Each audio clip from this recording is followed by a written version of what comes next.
Wonder what this little guy's all about? Well, I'm about to show you. I'm here, got to work on an awning for a customer, and we don't have the key. Well, it's power awning, so I have to get inside to power it up so I can jump it, and I'm going to use my cordless drill battery. So what I have here is just a jumper wire. You know, this one's already color coded for me.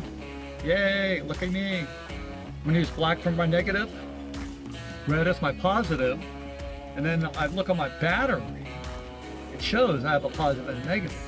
So I'm going to take my black wire here, put it in the negative terminal. I'll take this guy, it says positive, and I'll put him in the positive terminal. If I come down here on my voltmeter,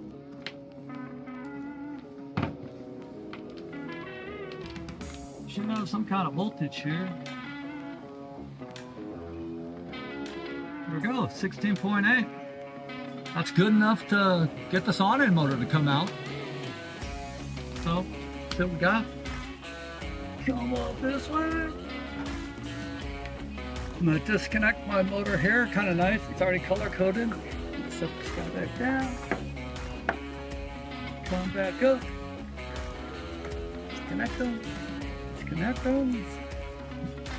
Now these are the power and the ground wires for my awning motor.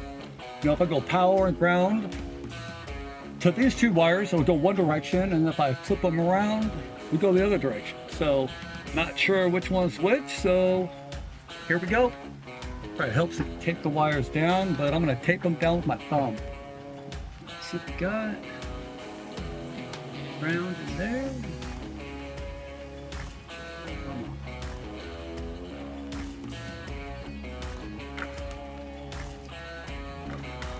There we go.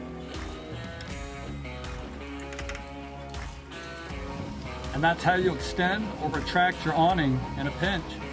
See you next video.